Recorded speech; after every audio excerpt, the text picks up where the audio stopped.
पुढे एक महत्त्वाची आणि मोठी अपडेट. खासदार बजरंग सोनवणे आज लोकसभेमध्ये अनुपस्थित राहण्याची शक्यता दिसते. वक्फ सुधारणा विधेयकावेळी बजरंग सोनवणे अनुपस्थित राहण्याची शक्यता आहे. बजरंग सोनवणे आज बीडमध्ये असल्याची माहिती समोर येते. अजित पवार यांच्यासोबत होणाऱ्या बैठकीसाठी सोनवणे बीडमध्ये असल्याची माहिती सध्या समोर येते आहे. तर वक्फ विधेयकाला शरद पवार यांचे राष्ट्रवादी काँग्रेस विरोध करणार अशी माहिती मिळते. इंडिया आघाडीच्या बाजूने राष्ट्रवादी काँग्रेस मतदान आता करणार आहे. लोकसभेमध्ये खासदार निलेश लंके तर राज्यसभेत खासदार फौजिया खान बाजू मांडतील. दिल्लीमध्ये पक्षाच्या खासदारांची बैठक पार पडली. त्या बैठकीतून हा महत्त्वाचा निर्णय घेण्यात आला. वक्फ सुधारणा विधेयकाला आता शरद पवार यांच्या राष्ट्रवादीचा विरोध दिसून येतोय.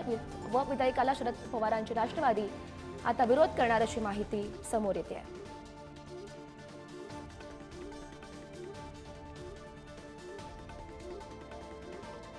तर महत्त्वाची अपडेट बघू शकतो. इंडिया आघाडीच्या बाजूने राष्ट्रवादी काँग्रेस मतदान करणार आहे. खरं तर वक्फ सुधारित विधेयकाला सातत्यानं इंडिया आघाडीनं विरोध केलेला होता आणि त्यांच्याच बाजूने राष्ट्रवादी काँग्रेस आता मतदान करणार अशी माहिती समोर येते आहे.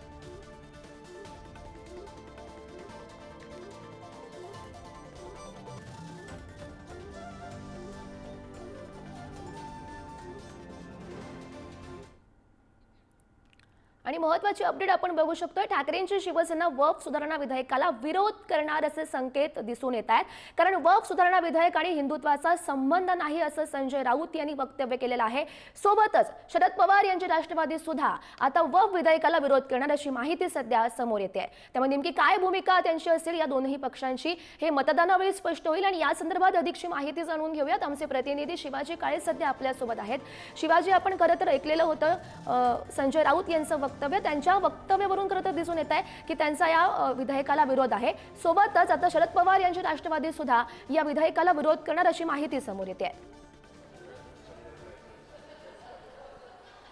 शरद पवार यांचा पक्ष हा सेक्युलर विचारधारेचा पक्ष आहे. मात्र ठाकरे यांचा पक्षाची विचारधारा ही हिंदुत्वाची आहे.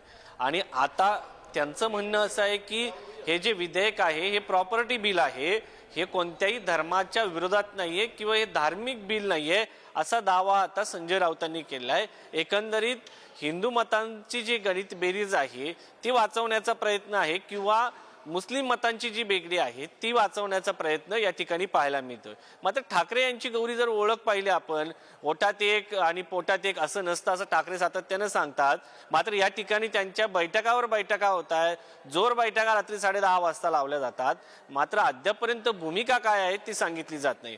आणि भूमिका आमची ही फ्लोअरवरती ठरवली जाणार असं ठाकरेंना म्हणावं लागतं. यातच कुठेतरी ठाकरे जे आहे भाजपच्या किंवा शिंदेच्या ट्रॅपमध्ये अडकले आहेत असं म्हणावं लागेल. कारण त्यांना मोठी भीती आहे. एकीकडे जर या विधेयकाला विरोध केला तर विधेयकाला विरोध केल्यानंतर ज्या मुस्लिम समाजाने लोकसभा निवडणुकीमध्ये किंवा विधानसभा निवडणुकीमध्ये त्यांना जे मोठ्या प्रमाणात मतदान केलेलं आहे तो समाज दुरावला जाऊ शकतो.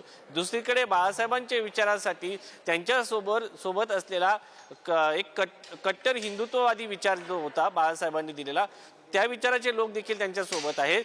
त्या विचाराचे लोक शिंदेकडे जातील ही भीती देखील ठाकरेंना आहे. आणि शिंदे हे हिंदुत्वाच्या मतांचा एक गट्टा भाग स्वतःसोबत घेतील. यामुळे ठाकरेंची इकडे आड इकडे विहीर अशी परिस्थिती झाली आहे. त्यामुळे त्यांना थेट भूमिका घेता येत नाही असं स्पष्टपणे दिसतंय. दुसरीकडे ठाकरेंच्या खासदारांची रात्री 10:30 वाजता जी बैठक संपली त्यानंतर खासदारांनी असं सांगितलं की अजूनही तळ्यात मळ्यात आहे, नक्की भूमिका काय घ्यायची हे आम्हाला आमच्या स्वतःच्या घरच्यांना देखील सांगता येत नाही, आम्ही कुठे आहोत अशी परिस्थिती ठाकरेंच्या खासदारांची निर्माण झालेली आहे.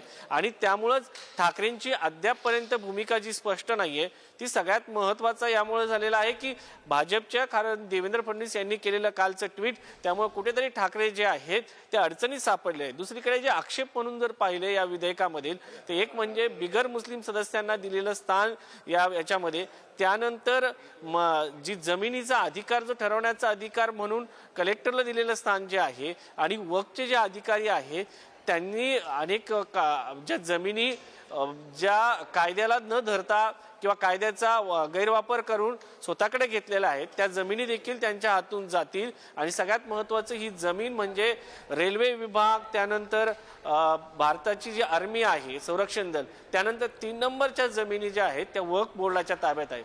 त्यामुळे या जमिनी त्यांनी कशा पद्धतीने घेतलेल्या आहेत या संदर्भात 100हून अधिक जे दावे आहेत, याचिका ज्या आहेत त्या सर्वोच्च न्यायालयात प्रलंबित आहेत. या सगळ्या पार्श्वभूमीवरती हे बिल जे आहे ते येणं गरजेचं होतं, तर येणं गरजेचंच होतं असं अनेक लोक सांगतात. कारण याच्यामध्ये काही सुधारणा अपेक्षित आहेत. मात्र काही ज्या सुधारणा आहेत यावरती बिगर मुस्लिम जे सदस्य आहेत, सदस्यांना या बोर्डामध्ये जे स्थान देण्यात आलेलं आहे त्यामुळे कुठेतरी मुस्लिम समाज जो आहे तो नाराज असल्याचं पाहायला मिळतं. आणि सगळ्यात महत्त्वाचं म्हणजे काँग्रेसची भूमिका या विधेयकातील काही तरतुदींना पाठिंबा देण्याची देखील असू शकते. मात्र काही ज्या तरतुदी आहेत त्यामुळं मुस्लिम समाज नाराज होऊ शकतो याची जाणीव काँग्रेससह जे सेक्युलर विचाराचे पक्ष आहेत त्यांना आहे. त्यामुळं या सगळ्या संदर्भामध्ये आता ते पक्ष काय भूमिका घेतात हा एक महत्त्वाचा भाग. दुसरीकडे ठाकरे आणि शरद पवार हे दोन्ही पक्ष एनडीएच्या जवळ जाताना अलीकडच्या काळात पाहायला मिळाले, खास करून भाजपच्या. खरं या विधेयकाची जेव्हा चर्चा सुरू होते तेव्हा विरोधक नेमकी काय भूमिका मांडतात, त्यांचं म्हणणं काय असतं हे बघणं महत्त्वाचं ठरणार आहे. धन्यवाद दिलेल्या सविस्तर माहितीसाठी. दरम्यान वक्फ सुधारणा विधेयकावरून राष्ट्रवादी